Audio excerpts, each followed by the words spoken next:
Isang mapagpalang gabi po sa bawat isa. Pinasalamatan natin at pinupuri ang Panginoon sa isa pang pagkakataon ngayong gabi na tayo po ay patuloy sa pagtaguyod ng gawain ng Panginoon sa ating prayer meeting. Welcome sa bawat isa at naway pagpalain tayo ng Panginoon sa atin pong pagkakaisa upang atin pong patuloy na itaas, pahalagahan, parangalan ng ating Panginoong Diyos at ganun din pag-aralan ng kanyang banal na salita. Sa bawat isa po na nasa kanilang tahanan, sa kanilang gadgets, sa computers, naway tayo po ay patuloy gabayan at biyaya ng Panginoon sa gabing ito. Tayo muna ay dumulog sa Panginoon sa pananalangin. Nagpapasalamat kami, nagpupuri o Diyos sa oras na ito na muli kami po ay yung pinag-isa sa mahalagang layunin upang patuloy namin isulong ang gawaing prayer meeting sa gabing ito. Amin pong pinagkakatiwala sa iyo ang bawat isa, ang aming isipan, maging ang aming buong programa. Sa pag-aaral na iyong salita, sa mga pananalangin, ay pangunahan mo kami, O Diyos, at ingatan. Dalangin namin ang iyong mga salita namin pong pag-aralan. Naway tulungan kami ng banal na Espiritu na ito ay aming maunawaan, aming matutunan at maging pagpapala sa aming buhay. Pinagkakatiwala namin sa iyo, Diyos, ang aming pagpapatuloy, itong aming panalangin sa pangalan ni Jesus na aming Diyos at tagapagligtas at sa gabay at kapangyarihan ng banal na Espiritu. Amen. Kaysa muli, welcome po sa bawat isa at magandang gabi. Sa susunod pong linggo ay atin na po muli ipagdiwang ang kamatayan ng ating Panginoong Kristo sa krus at atin muli sariwain ang kanyang mga huling pananalita. 8 sayings sa atin pong bawat kaiglesiyahanan o lugar ng atin pong ministeryo. At sa gabing ito, atin pong talakayin ang patungkol sa pamimighati ni Jesus sa Getsemani. Makita natin ating talata sa Matthew 26, 36 to 46. At ang parallel passage nito ay sa Luke chapter 22, 39 to 46. Sa ating pagsimula, umalis si Jesus mula sa silid sa itaas kasama ang kanyang mga alagad patungo sa bundok ng mga ulibo sa isang garden ng Getsemani. Silid sa itaas, doon nila idinaos ang huling hapunan ng paglagpas kasama ng kanyang mga alagad at doon ay kinilala ang isa na magkanulo sa ating Panginoon. At mula sa silid sa itaas, kasama ang 11 mga alagad ay tumungo sa mga bundok ng Olibo sa Garden ng Getsemani ang ating Panginoon at ang kanyang mga alagad. Ang lugar na ito ay lugar na nakaugalian na Jesus puntahan upang makapag-isa. Kaya ang sabi sa Luke 21:37, sa araw, si Jesus ay nagtuturo sa templo, ngunit sa gabi, siya ay lumalabas at nanatili sa bundok na tinatawag na bundok ng mga Olibo. Kaya ito po yung puntahan ng ating Panginoon. Ano ang ginagawa ni Jesus sa lugar na ito? Makita natin na siya ay nananalangin. Lalo na sa pagkakataong ito, na siya ay humaharap sa pinakamabigat na hamon ng gampanin sa buhay. Ito ay ang tanggapin ang kalooban ng Ama upang batahin ang alok na saro ng pagdurusa para sa kaparusahan ng kasalanan ng sangkatauhan. Sa unang garden, ang unang taong si Adan ay tinanggihan ang kalooban ng Diyos. Kanyang sinuway ang utos ng Diyos na sanay para sa masaganang buhay ng buong sangkatauhan sa piling ng Diyos magpakailanman. Subukod sa puno ng pagkakakilanlan ng mabuti at masama doon sa Garden ng Eden, mayroon ding doong puno ng buhay, Tree of Life, na yun sana ang nais ng Diyos na makamtan nila Adan upang magkaroon sila ng kasaganahan ng buhay. Ngunit ito po ay nasira dahil sa pagsuway ng unang tao sa Panginoon. Sa pangalawang garden, ang pangalawang taong si Jesus ay buong pagpapasakop na sinunod ang kalooban ng Diyos. Kanyang tinanggap ang alok ng Ama na saro ng pagdurusa para sa kapatawaran ng kasalanan ng buong sangkatauhan. Ito ay kanyang pinaghandaan sa pamamagitan ng panalangin sa garden. May specific na mga pagkakataon na dumarating sa ating mga buhay na kailangan natin ang espiritual na kalakasan. Sa ganito, ang Diyos ay tumutulong sa atin sa pagbigay lakas sa pamamagitan ng panalangin. Kaya makita po natin dito sa karanasan ng ating Panginoon Kristo na sa kanyang panalangin, kailangan niya ang lakas at tinulungan siya ng Ama upang ito ay kanyang makamtan. Sa araling ito, kay Jesus mismo ay ating matutunan sa kanyang karanasan kung paano harapin ang kabagabagan na kanyang naranasan higit sa kanino paman sa atin. At ito ay sa pamamagitan ng panalangin. Sa daranasin ni Jesus na kabagabagan o kabigatan o anumang mga paghihirap ay walang isa sa atin ang maaring makapantay sa kanyang dinanas na kabagabagan na ito. At makita po natin dito at matutunan natin kung paano hinarap ni Jesus at kung paano niya nakayanan. At makita natin dito ang kahalagahan ng pananalangin. Sa una po natin ditong punto, kalakasan sa panahon ng kabagabagan. So sa atin pong mga talata, sa talatang 36 at 37 sa aklat ng Mateo 22. Nasabi po dito ng mga talata, nang magkagayon pumunta si Jesus sa isang dako na tinatawag na Getsemani kasama ang kanyang mga alagad. Sinabi niya, maupo kayo, rito pupunta ako sa dako ron upang manalangin. Isinama niya sina Pedro at ang dalawang anak ni Zebedeo. Siya ay nagsimulang malumbay at lubos na nabagabag. So ang dalawang anak ni Zebedeo ay sina James and John. So kasama si Peter. Tatlong ito ang isinama ng ating Panginoon upang manalangin. Kaya dito si Jesus ay nasa matinding pagkalumbay at pagkabagabag. Ang sabi po sa Luke 22:44, ang kanyang pawis ay naging tulad ng patak ng dugo. Ganon katindi po ang struggle ng ating Panginoon sapagat alam niya na ang kanyang kahaharapin. Ito po ang saro ng pagdurusa ay kanya pong daranasin. Kaya dito sa kanyang kalumbayan at kabagabagan, una dito naramdaman ni Jesus ang horror at torture ng kamatayan. Na ang kamatayang ito ay hindi maaaring iwasan. Ito ay appointment din sa ating Panginoong Hesus. Kaya kung makita po natin dito sa talatang 42 na ilang beses pinanalangin ng ating Panginoong Hesus sa Ama na kung maaari lumampas sa Kanya ang pagdurusang ito.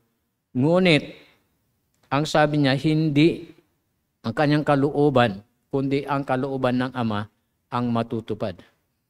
Kaya kung paano ang kamatayan ay appointment sa buhay ng bawat tao dahil sa kasalanan. Yan po ay sa Hebrews 9:27. It is appointed unto man once to die, and after this, the judgment. So dahil si Kristo ay nagkatawang tao, dahil kanyang akuin ang kasalanan ng lahat ng tao, kaya ang kamatayan ay naging appointment din sa kanyang buhay. Hindi maaaring iwasan, hindi maaaring hindi mangyari. Dahil ito po ang plano ng Diyos.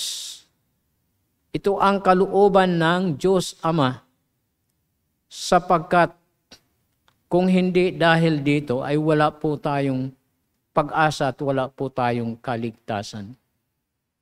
Kaya kung sa unang garden ay na-miss po ng tao ang puno ng buhay, nais ng Diyos na ito po ay i-restore sa buhay ng tao bagamat nagkasala sa pamamagitan ng Panginoong Hesukristo. Na siya ang siyang muling magkaloob ng masaganang buhay sa bawat sasampalataya sa Kanya. Kaya ito po ang Kanyang dinanas, matinding kalumbayan at pagkabagabag, torture, horror ng kamatayan. Dahil sa pasanin niya ang kasalanan ng buong sangkatauhan, daranasin niya ang pagkahiwalay sa Diyos Ama at Diyos Espiritu dahil sa kasalanan. Ito po ang espiritual na kamatayan, hindi lamang pisikal na kamatayan ang daranasin ng ating Panginoong Hesus dahil sa kasalanan ng tao, kundi maging ang espiritual na kamatayan sapagkat sa kanyang pagpasan ng kasalanan ng buong sangkatauhan ay maranasan niya ang pagkahiwalay sa Diyos Ama at Diyos Espiritu. At ito po ay upang tayo po ay magkaroon ng pagpapanumbalik sa Diyos sa pamamagitan ng pananampalataya sa Kanya. Pangalawa, naramdaman niya ang sakit ng pagtalikod sa Kanya ng mga tao. Kahit yung pinaka-close na mga tao sa Kanya, Kanyang mga alagad,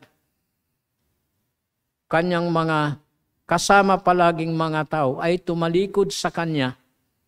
At ito rin po ay naramdaman ng ating Panginoon. At pangatlo, naramdaman niya ang pagkabagabag, sanhi ng bigat ng kasalanan ng sanlibutan. Kaya ang pinagdusahan ng ating Panginoong Hesus ay hindi lamang kasalanan ng iilang tao, kundi ng buong mundo, ng buong sangkatauhan. Kaya ganito po kabigat ang pagdurusa na dinanas ng ating Panginoon. Kaya sa letter A dito, si Jesus ay naghahanap ng karamay. Sa talatang 38 ay sinabi niya, ang aking kaluluwa ay lubhang nagdadalamhati hanggang sa kamatayan. Sabi niya sa kanyang mga alagad, manatili kayo rito at magbantay na kasama ko. So mayroon siyang isinama na 3 upang maging karamay niya sa kanyang pagharap, sa kanyang kabagabagan at kalumbayan. Hindi sa natatakot si Jesus sa kamatayan, kundi inihahanda niya ang kanyang sarili sapagkat ito ay kanyang daranasin. So tiyak na ito ay daranasin ng ating Panginoon Kristo. Kaya kasama ng kanyang mga alagad, ito po ay kanyang pinaghahandaan sa pamamagitan ng pananalangin. Ang sabi po sa John 18:11, ibalik mo ang iyong tabak sa kaluban, hindi ba iinumin ko ang sarong binigay sa akin ng Ama? Ito po ang sinalita ng ating Panginoon kay Pedro. Nung si Pedro ay humahad lang, dahil hindi niya naintindihan pangyayari sa ating Panginoon, nais niyang isalba o iligtas sa Jesus sa kamatayan. Kaya nataga niya ang tinga ng isang tauhan ng sundalo na humuli kay Jesus. Nataga niya ang kanyang tenga, ngunit ibinalik at pinagaling ng ating Panginoon Jesus. At ang sabi ng Panginoon Jesus kay Pedro, ibalik mo ang iyong tabak sa kaluban. O ang ibig sabihin, ibalik mo ang iyong tabak sa lalagyan. Hindi ba iinumin ko ang sarong ibinigay sa akin ng Ama? Ibig sabihin ay, tiyak na kanyang tinanggap ang pagdurusang ito mula sa kanyang Ama. Hanggang sa ngayon, si Jesus ay nagnanais ng ating pagdamay. Sa ngayon, ang ating Panginoon Jesus na sa kanan ng Ama sa kalangitan bilang ating punong saserdote, ating tagapagtanggol. Ngunit hanggang sa ngayon, ninanais niya ang ating pagdamay ng lahat ng nanampalataya sa Kanya. Dahil ang sabi po sa Pilipos, Kabanatang 1, talatang 20, sapagkat ipinagkaloob sa inyo alang-alang kay Kristo, hindi lamang ang sumampalataya sa Kanya, kundi upang magbata rin ng paghihirap alang-alang sa Kanya. Bagamat ang ating Panginoong Hesus na naroon na sa ikatong langit sa kanan ng Ama, ngunit ang Kanyang programa ay nagpapatuloy. Programa ng pagtubos, programa ng pagliligtas. At ang bawat mananampalataya ay mayroong bahagi sa programang ito. At tayo ang kumakatawan sa programa ng Panginoon dito sa lupa para sa programa sa katubusan. Kaya ang sinasabi po dito, sapagkat ipinagkaloob sa inyo, sa atin ng mga mananampalataya, alang-alang kay Kristo, hindi lamang ang sumampalataya sa Kanya, kundi upang magbata rin naman ng paghihirap alang-alang sa Kanya. Yun po ang ninanais ng Panginoon sa atin. Hindi nagtapos ang programa ng Diyos sa ating buhay nung tayo ay Kanyang iniligtas, kundi tayo po ay inilaan sa gawain. Ayon po sa Efeso 2:10, we are God's workmanship, created in Christ Jesus unto good works.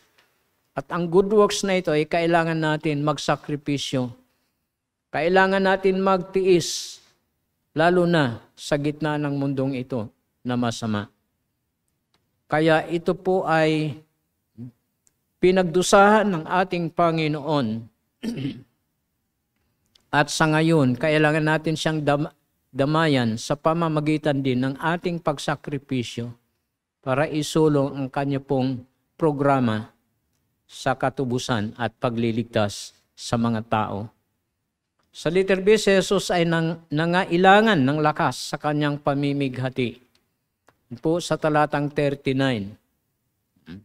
Na sinasabi po dito, pumunta siya sa di kalayuan at nagpatirpa siya at nanalangin. Sinabi niya, aking Ama, kung maari, lumampas nawa sa akin ang sarong ito, gayon man, hindi ang aking kalooban, kundi ang sayo. So ang Panginoon Hesus ay nangangailangan ng lakas dahil sa matinding pamimighati. So pumunta siya sa kalayuan. At ito po ang kanyang panalangin, aking Ama, kung maari ay hayaan mong lumampas sa akin ang sarong ito. Kung maari lang hindi niya nadaranasin Gayunman, hindi ang aking kalooban, kundi ang sa iyo. Na makita natin dito, bagamat matindi ang pakikibaka ng ating Panginoon, naroon ang kanyang buong pagpapasakop sa kalooban ng Ama. Dahil ito po ang plano ng Ama para sa sangkatauhan at siya po ang tagaganap ng planong ito. Dahil kung walang tagaganap, walang katubusan at walang kaligtasan sa sangkatauhan. Ang sabi niya dito, aking Ama. Ito ay pagkakaroon ng awareness sa ating relasyon sa Diyos sa oras ng problema. Ito po ang unang binanggit na Jesus sa kanyang panalangin, aking Ama. Ibig po sabihin, ang prinsipyo po na kahit tayo kung tayo po ay dumadanas ng matinding kabagabagan o problema o mabigat na mga pasanin o dinadanas na problema sa buhay, dapat aware po tayo, isipin po natin na tayo ay mayroong relasyon sa ating Diyos Ama.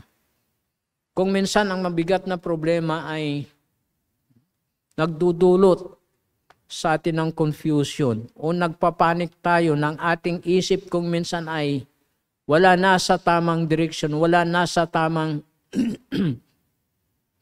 pag-iisip dahil sa matinding problema, nadidistract tayo at kung minsan posible na nakakalimutan natin ang ating kaugnayan sa ating Diyos.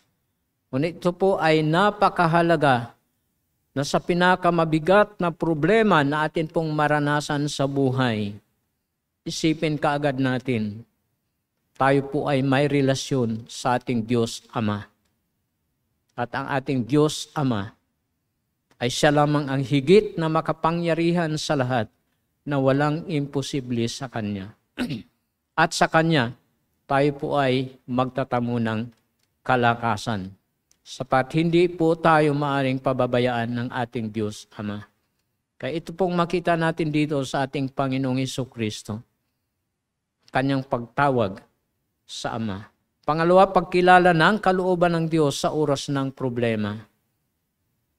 Kapag may problema, isipin po natin ang kalooban ng Diyos sa ating buhay. Lalo na, alam natin tayo mga anak na ng Diyos. Tayo ay nakaugnay na sa Diyos at ang Diyos ay may kalooban sa ating mga buhay. Kung minsan nakakaranas tayo ng problema dahil sa hindi kalooban ng Diyos ang ating ipinamuhay, kundi sarili nating kalooban. Ngunit sa anumang pinakamahirap na sitwasyon sa buhay, alalahanin po natin na ang Diyos ay may kalooban para sa atin. Sa pagharap sa problema ay madidiskubre natin ang lakas kapag isinusuko natin ang ating sarili sa kalooban ng Ama. Excuse me.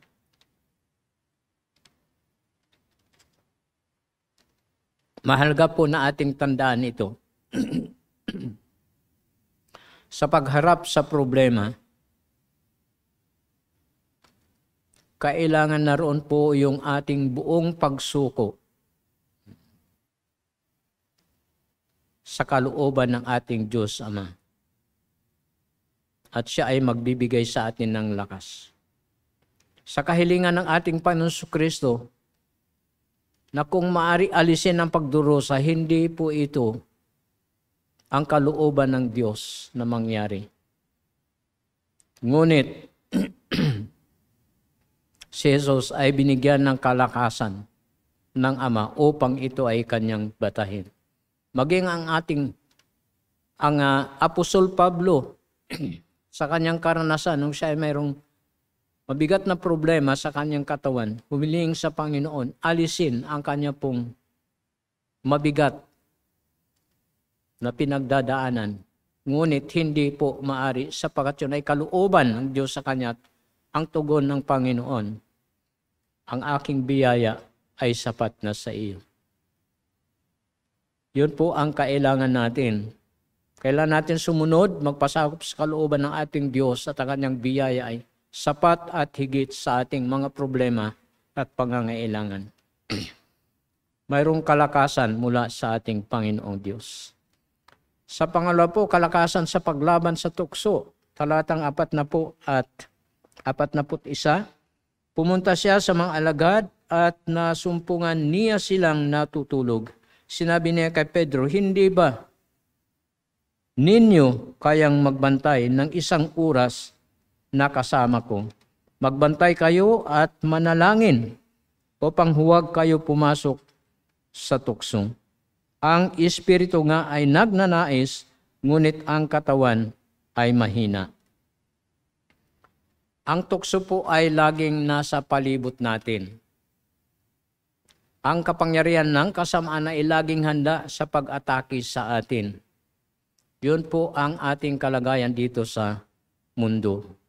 Kaya sabi ni Apostol Pedro sa unang Pedro 5:8, magkaroon kayo ng maayos na pag-iisip at magbantay kayo sapagkat ang dyablo na kaaway ninyo ay parang leon na umaatungan at umaaligid na naghahanap kung sino ang malalamon niya. Wala nang ibang ginagawa ang dyablo kundi maghanap ng bibiktimahin. At ang kanyang binibiktima ay talagang mga lingkod ng Diyos o mga mananampalataya ng Diyos. At para siyang leon na gutom, talagang mambibiktima. Kaya ang payo po dito ay magkaroon ng maayos na pag-iisip. Kaya ang payo din ng ating Panginoon sa kanyang mga alagad, be wise. Ang ibig sabihin, magkaroon ng alertong kaisipan. Magkaroon ng matalas na kaisipan, lalo na sa gitna ng kabagabagan.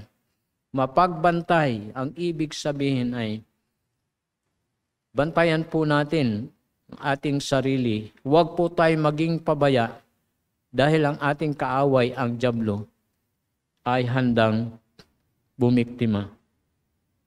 Sa letter A po dito, maging marunong tayo sa pag-unawa ng mga mapanganib na panahon.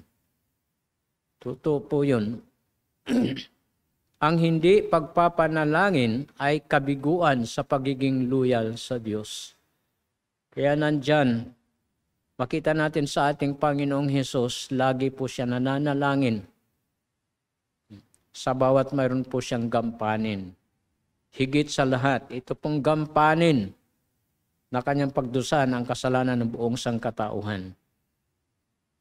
Ang hindi pagpanalangin ay kabiguan sa pagiging loyal sa Diyos. Ibig sabihin ay kung naging pabaya tayo sa pananalangin, ay hindi po tayo nagiging loyal sa ating Diyos Ama. Sabi ni Jesus sa Matthew 10:16, kaya maging matalino kayo gaya ng mga ahas at maamo katulad ng mga kalapati. Ito po ang sinabi ng ating Panginoon no kanya pong isugo kanyang mga alagad sa paghayo na para silang mga tupa sa gitna ng mga mabangis na lobo. Ganun po ang sitwasyon natin bilang mananampalataya dito sa mundo. Kaya ang sabi po dito ng ating Panginoon, maging matalino tayo. Yung sinabi ni Pedro kanina, magkaroon tayo ng maayos na pag-iisip. Nang ibig sabihin sa gitna ng problema, sa mga persecutions o sa mga pag-aatake sa adverse situation, mga sitwasyon na mahirap na hindi pabor sa atin, panatilihin po natin yung ating isip na nasa tama, nasa panig ng Panginoon, na hindi po tayo mahulog sa tukso at maging maamo katulad ng mga kalapati. So ang ibig sabihin ay dapat magkakasama ito, yung ating isip at ating puso. Maging wise-minded tayo and kind-hearted. Ito po ang kailangan natin dito sa ibabaw ng mundo. Sa letter B, kailangan ang lakas sapagkat ang labanan ay matindi. Kayon po ang sabi ng ating Panginoon, magbantay kayo at manalangin upang hindi kayo pumasok sa tukso. Ang espiritu nga ay nagnanais, ngunit ang laman ay mahina. Kung minsan ganun ang nangyayari, gusto ng ating espiritu, gusto natin ngunit hindi kaya ng ating katawan. ang laman. Ang labanan ay sa pagitan ng pagnanais ng espiritu at kahinaan ng laman. Ang laman ay ang likas ng tao sa pagiging malayo sa Diyos at walang gabay ng banal na espiritu. Kapag ang Kristiyano ay namumuhay na malayo sa Diyos, ay tiyak wala siyang gabay ng banal na espiritu. At ang iiral sa kanya ay yung kanyang likas na pagkatao, ang laman. Kaya pag malayo ka sa Panginoon, wala kang patnubay ng banal na espiritu, talagang bibiktimahin ka ng dyablo at ikaw ay mahuhulog sa tukso dahil iiral ang laman sa iyong buhay. Ang panalangin para sa espiritu ng lakas ay kailangan. Dadako po tayo sa pangatlo, kalakasan para sa paggawa ng kalooban ng Diyos. Sa talatang 42 hanggang 44. Na ang ating Panginoong Hesus ay makita po natin kung paano niya buong ipinasakop ang kanyang sarili sa kalooban ng Ama.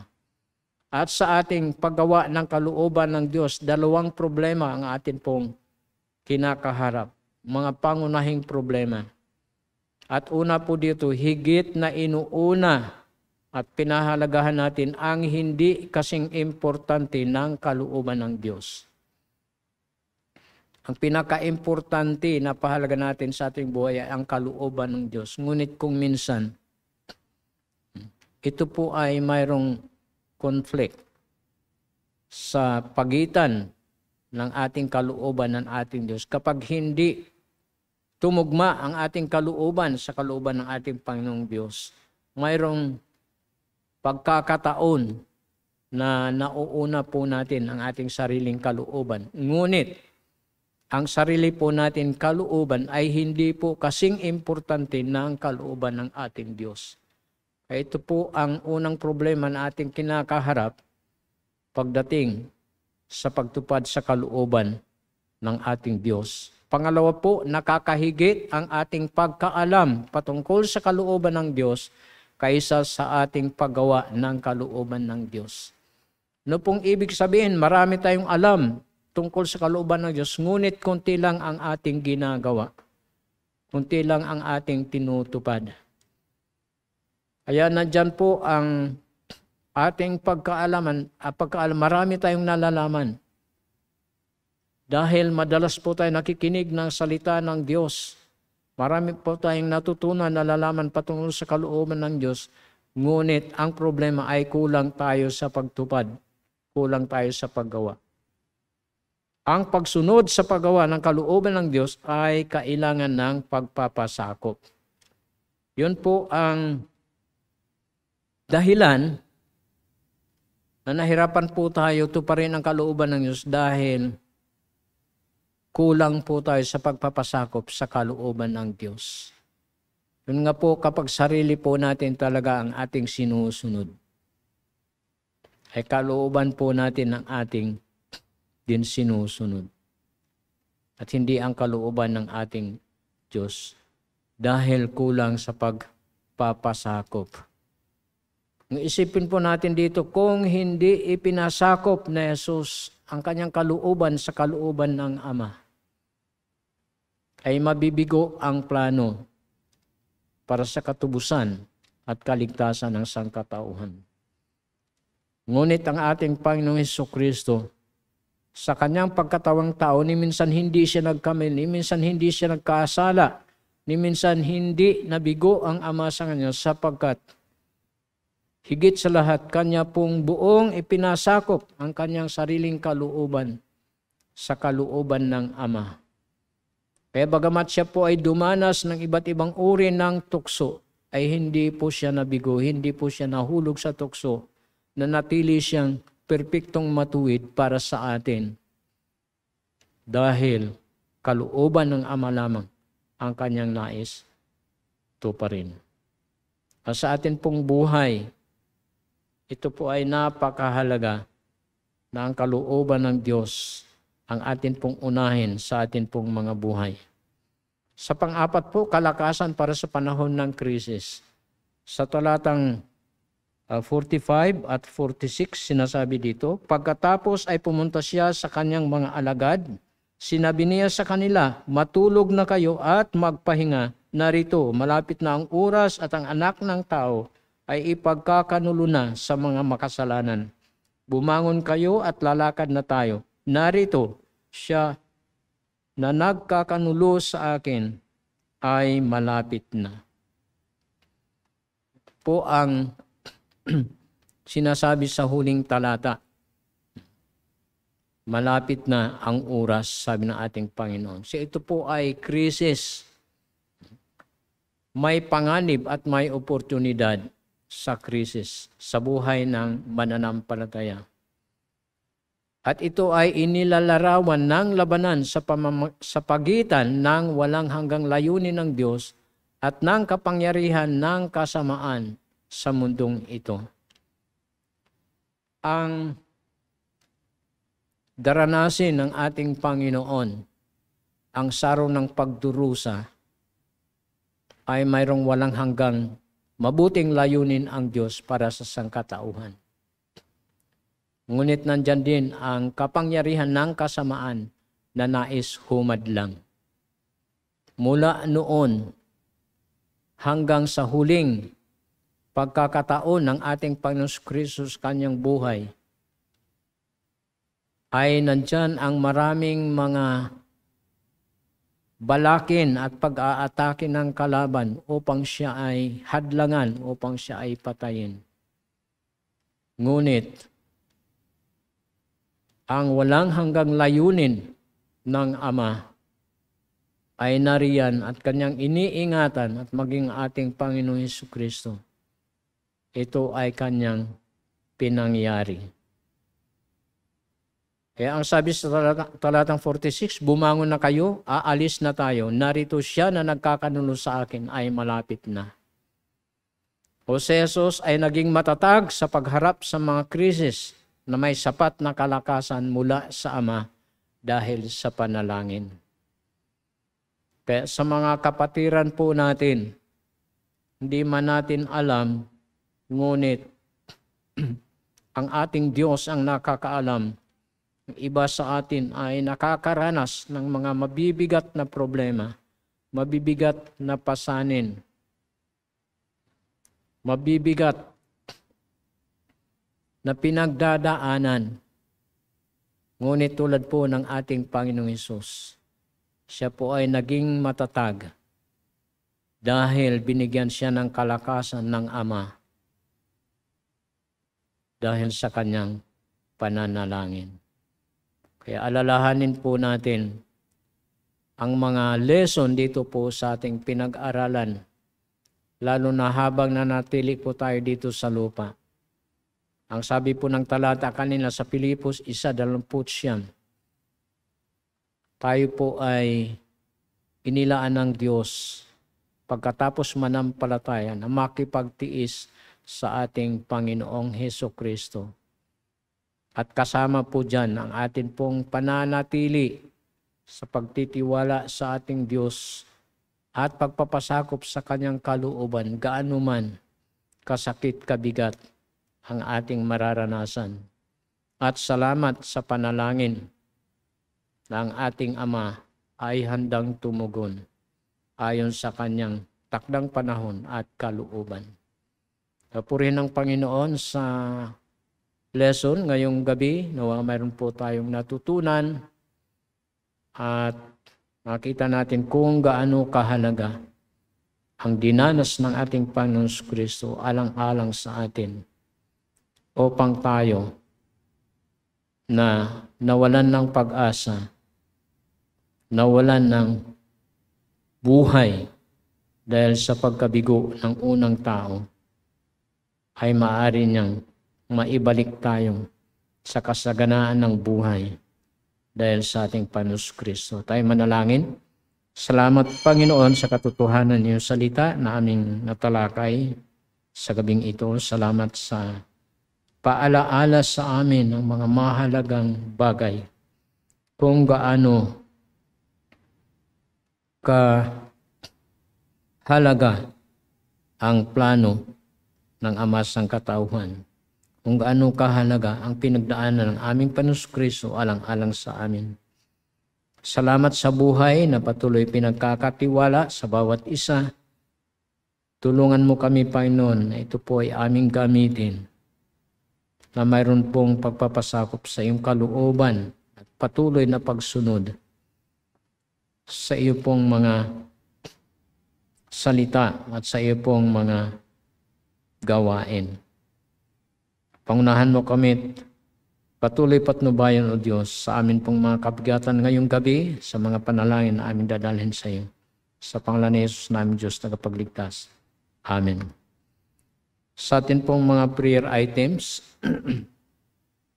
ito po ay atin pong dalhin muli sa trono ng biyaya ng ating Diyos. At tayo po ay muli dumulog sa ating Ama sa pananalangin. Sa pagkakataong ito, Diyos, salamat muli na kami po ay may pagkakataon upang amin pong idulog ang amin pong mga kabigatan. Salamat sapagkat pinibigyan mo kami ng pagkakataon sa pamamagitan ng aming Panus-Kristo at sa gabay ng banal na Espiritu na makalapit sa iyo. Una sa lahat, ang amin pong pagpupurit pa sa salamat dahil sa iyo pong mga kabutihan at katapatan na aming naranasan sa nakaraang mga araw. Kung paano mo kami iningatan sa mga panganib, sa mga kasamaan, sa mga karamdaman, sa aming mga lakad, sa lakad ng aming mga mahal sa buhay, mga kamag-anakan, kapatiran, kaibigan, mga kasamahan. Salamat, Panginoon. Naging ligtas ang aming mga buhay, lalo na sa aming mga anak na pumapasok sa school, sa kanilang mga biyahe. Pinupuri ka namin, pinasalamat sa kalakasan at kalusugan pinakaloob mo sa amin, na aming nagamit, lalo na sa mga gampanin namin sa nakaraang mga araw, lalo na gampanin sa ministeryo sa iglesia at sa iba pang mga bagay sa amin pong mga mahalagang ginagawa sa aming buhay. Papasalamat kami, nagpupuri dahil sa patuloy pagkaloob mo sa amin ng ayos na kaisipan, kalakasan ng pangangatawan. Ganon din, Panginoon, sa gabay at patnubay mo sa aming mga kaisipan, sa amin pong mga plano at decisions. Salamat sa mga provisions mo, Panginoon, sa mga naranasan naming mga pagpapala at biyaya kung paano tinugunan ang aming pangangailangan, na kami ay kapos sa aming kakayahan, ngunit ikaw ay nagpupuno ayon sa iyong matapat na pangako para sa amin. Hindi namin lubos maisip lahat, Panginoon, ang dapat po naming pasalamatan at papurihan ka, kundi ikaw ang nakakaalam na kinikilala ka naming Diyos ng aming buhay na tunay na matapat at mabuti sa amin. Sa gabing ito, amin din po dalangin ang mga membro ng aming iglesia na First Baptist Church of Manila sa kanilang mga kalakasan at kalusugan, O Diyos, ng pangangatawan. Dadalangin po namin ang bawat isa na ikaw, Panginoon, patuloy na magbigay guidance and protection. Maging safe ang bawat isa sa araw-araw, sa mga nagtatrabaho, sa mga lumalakad, mga alis, sa anumang mga ginagawa. Amin pong nilalapit sa iyo ang bawat isa sa amin, Panginoon. Ingatan mo ang bawat isa sa kasamaan at kapahamakan, sa mga disgrasya, sa kanilang mga trabaho, sa kanilang mga hanap buhay, mga businesses. Ikaw, O Diyos, ang magpala. At patuloy, Panginoon, na magtitiwala ang bawat isa na ang mga pangkabuhayan ng bawat isa ay mula sa iyo at tulungan mo ang bawat isa, Panginoon, na magtiwala sa iyo upang ikaw ay patuloy magpala ng mga trabaho at pinagkakakitaan ng mga kapatiran upang matustusan ang mga pangangailangan sa araw-araw. Ganon din makasuporta sa ipong gawain sa aming iglesia. Panalangin din namin, Panginoon, ang mga kapatiran na maaring mayroon pong mga karamdaman sa pagkakataong ito. Kayo nawa maging mabiyaya sa kanila sa pagbigay, Panginoon, ng lunas ng karamdaman sa mga nagpapagaling. Dalangin po namin ang kanilang recovery. At patuloy, Panginoon, ikaw po isang maging mabiyaya sa bawat isa. Sa mga karamdaman na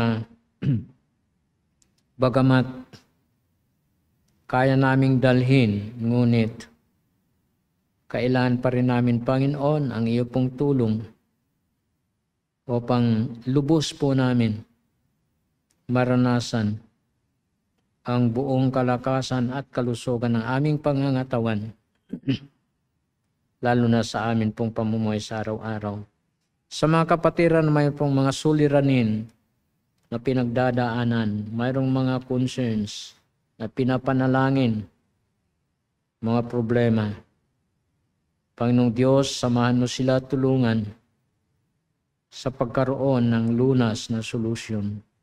Higit sa lahat, patuloy mo patatagin ang kalooban at pagtitiwala ng bawat isa, lalo na paalaala dakilang Diyos, na ikaw ay nangako na hindi mo iiwan, hindi mo pabayaan ang bawat isa, lalo na sa mga pangangailangan at mga problema.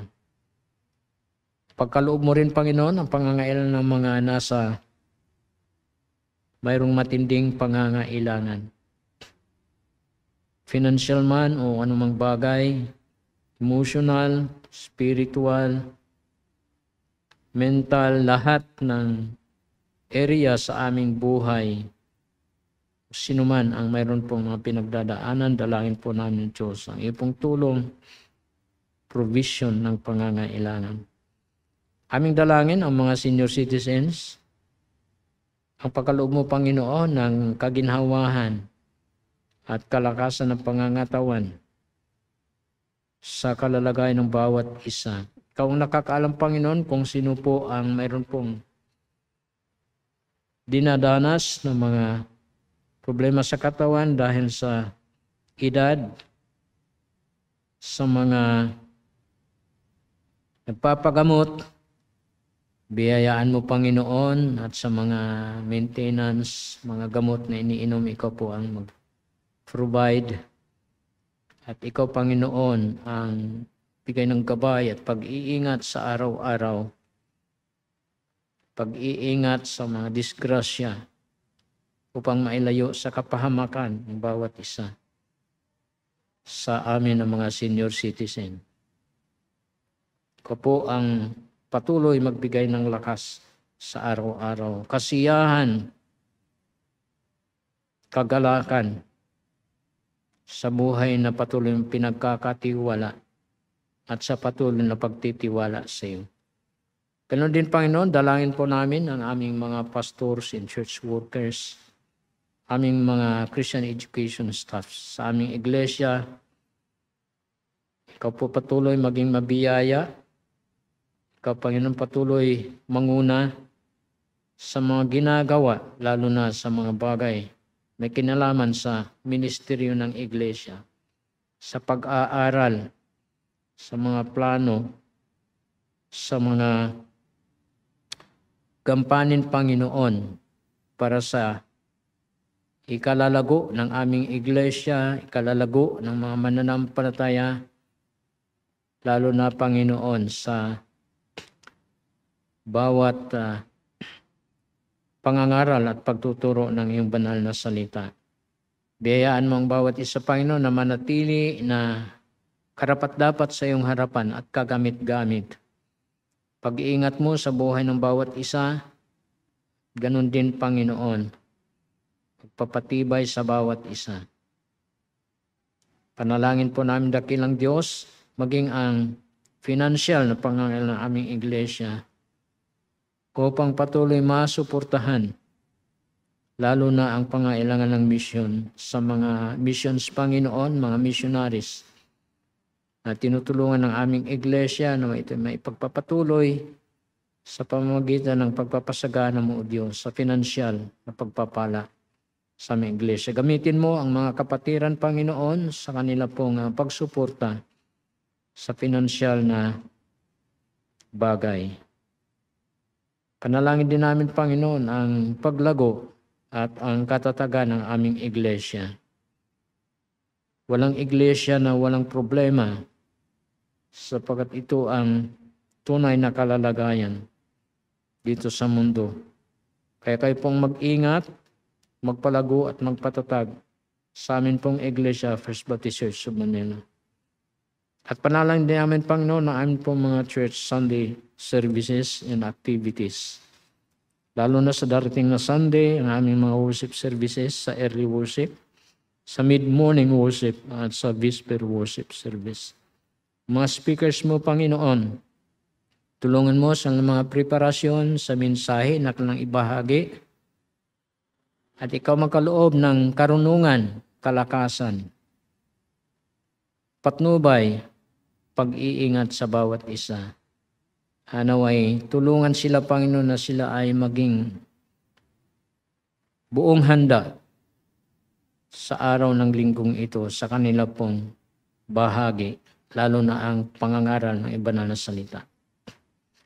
Dalangin namin ang bawat mananampalataya sa kanilang pananambahan, paglilingkod, pag-iingat sa bawat isa at naway punuan mo ng iyong salita, espiritual na pangangailang bawat isa.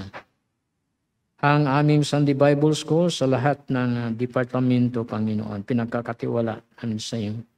Ang mga teachers na ginagamit mo, tulungan sila sa kanilang preparasyon sa lesson na kanilang ituturo, pagkalooban mo sila ng karunungan, biyaya, gabay patnubay at pag-iingat, Panginoon. Nawa sila ay magdaloy ng pagpapala sa mga estudyanteng nag-aaral na yung salita at kikinig. Ikaw, Panginoon, ang ingat din ang amin pong mga gawaing ito sa bawat departamento ng aming Christian Education Ministry sa aming Sunday Bible Schools. Salamat din sa prayer meeting, sa mga salita mo na pinuprovide, amin pong pinakikinggan, pinag-aaralan. Ito, Panginoon, ay makapagbigay din ng encouragement sa bawat isa. Makapagbigay, Panginoon, ng kalakasan at paglago. Maging sa mga panalangin namin, Panginoon, salamat na ikaw po ang nakikinig at ikaw din ang makatugon sa aming mga panalangin. Dalangin namin ang Thursday class bukas, ang pag-iingat mo sa mga kapatiran, sa mga kamanggagawa na magbibiyahe mula sa iba't ibang lugar upang dumalo sa klaseng ito. Makarating sila ng maayos, mapayapa at pangunahan mo sa pasunasita sa kanyang pong lecture, pagkaloob mong karunungan, kalakasan, kalusugan, biyaya at pag-iingat. Siya, Panginoon, ay maging kagamit-gamit sa araw na bukas. Ang iyo pong mga salitang ibahagi, maging pagpapala, matutunan ng bawat isa. Upang ito ay maibahagi rin. Ganon din, Panginoon, sa mga Bible studies and outreaches. Salamat sa mga binubuksan mong lugar, sa ministering pinagkatiwala mo sa pangunan ni Pastor Rene, nila Pastor Jess, sila Pastor Bong, sila Brother Bart, at iba pa nilang mga kasama sa San Mateo, sa iba pang mga lugar, Panginoon, sa Tarlac. Dalangin namin ang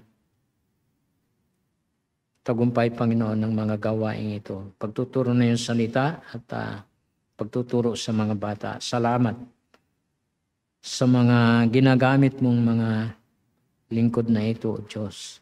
Dalangin namin na may maraming mga kaluluwa pa na makilala kay Kristo at maligtas.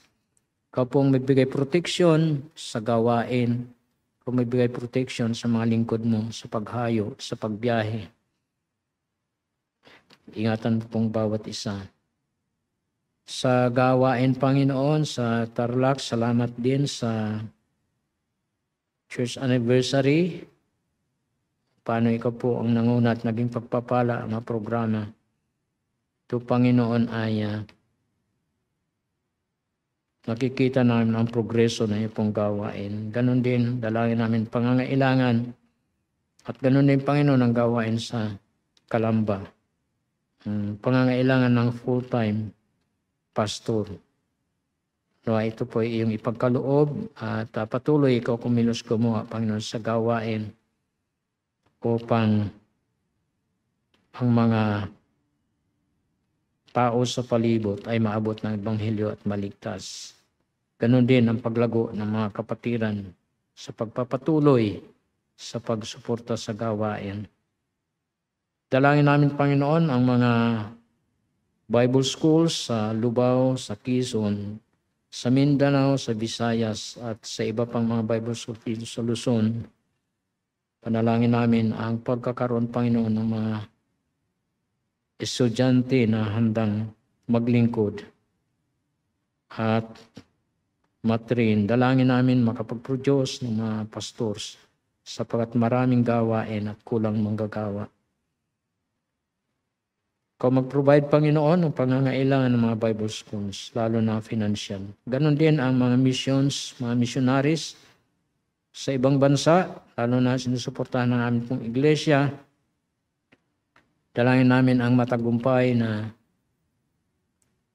gawain, ang mission, pag-abot ng mga kaluluwa para sa kaligtasan. Ganon ang mga missionaries, ang bawat isa at ang pamilya, ikaw pong patuloy na magsuporta sa kanil, Panginoon, lalo na sa pangangailangan, araw-araw pag-iingat sa kanila pong kinaroroonan, sa kanilang mga lakad, pag-iingat sa kanila, Panginoon, laban sa kasamaan, mga panganib. Ingatan mo rin ang laban sa mga karamdaman.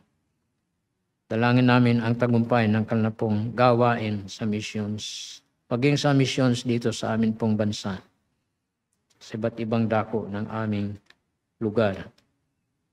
Panal namin ang aming gobyerno, ang aming leader, ang aming presidente, aming vice-presidente at iba pang nasa posisyon, nasa Senado, nasa Kongreso at iba pang nasa leadership. Dalangin namin, Panginoon, ang iyo pong divine intervention sa bawat isa. Ipuin mo ang mga puso at gawin mo sila sa mga kaisipan na maging kagamit-gamit sila, Panginoon, sa kapakanan ng amin pong bansa. Tulungan mo sila sa mga panunungkulan. Pinasasakop namin sila sa iyo, O Diyos, na naway bigyan mo sila ng kaisipan at puso na maayos upang sila magamit, Panginoon, sa kanilang panunungkulan bilang mga pinuno ng amin pong bayan. Maging sa amin pong mga leaders, aming barangay. Kalangin namin ang peace and order ng amin pong bansa na mananatili sa kabila ng mga iba't ibang mga kaisipan at mga plano, ngunit sa pamamagitan mo, Panginoon, ikaw lamang makakatulong, ganun din sa ekonomiya ng aming bansa. Tulungan mo ang amin pong mga leaders, mga nasa posisyon na sa kanilang mga programa at plano ay magkaroon ng progreso na makatulong sa hirap ng buhay sa panahong ito. Dalangin din namin ang pagsugpo sa mga corruptions, mga illegals, mga krimen, At tulungan mo, Panginoon, ang amin pong mga nasa turidad, nasa posisyon na ito po ay magagampanan. Panalangin din namin, dakilang Diyos, ang bansang Amerika sa mga panahong ito. Ito po ang bansa na magpadala ng mga missionaries po sa aming bansa. Panalangin namin ang mga manggagawa at mga kaiglesiyahanan doon ay magpatuloy, O Diyos, ang gawain. Mga kapatiran, mga kamag-anakan namin mahal sa buhay na naroon, ay maging mapayapa sila sa tulong at pag-iingat mo. Ganon din ang kanilang pong mga gawain. Ang Israel, dalangin namin, Diyos, ang kaligtasan ng mga Hudyo, maging ang kaguluhan na kanila pong pinagdadaanan. Sila ay iyong piniling bansa at ikaw, Panginoon, na mayroong programa sa kanila. Kaya amin pong nilalapit sila sa iyo, Diyos. Alam po namin na ikaw ay may plano sa kanila. Panalangin namin ang missionaries na naroon sa Israel at ang missions sa kabila ng sitwasyon, kaguluhan, magpatuloy ang programa na iyo pong iniwan. Pagbahagi ng Ebanghelyo at pag-abot ng mga kaluluwa para sa kaligtasan, katubusan ng bawat isa. Pinupuri ka namin, pinasalamatan, dakilang Diyos, sa gabing ito, sa gawain. Salamat din sa bawat isa na kikibahagi. Salamat sa salita mo. Salamat sa biyaya mo. At nawa, ikaw lamang ang aming nabigyan ng karangalan, papuri, pagtaas, paglulahati sa aming kalagitnaan. Ang aming panalangin sa pangalan ni Kristo Jesus, naming Diyos at tagapagligtas, at sa gabay at kapangyarihan ng Banal na Espiritu. Amen. Kaya maraming salamat muli at magandang gabi sa bawat isa.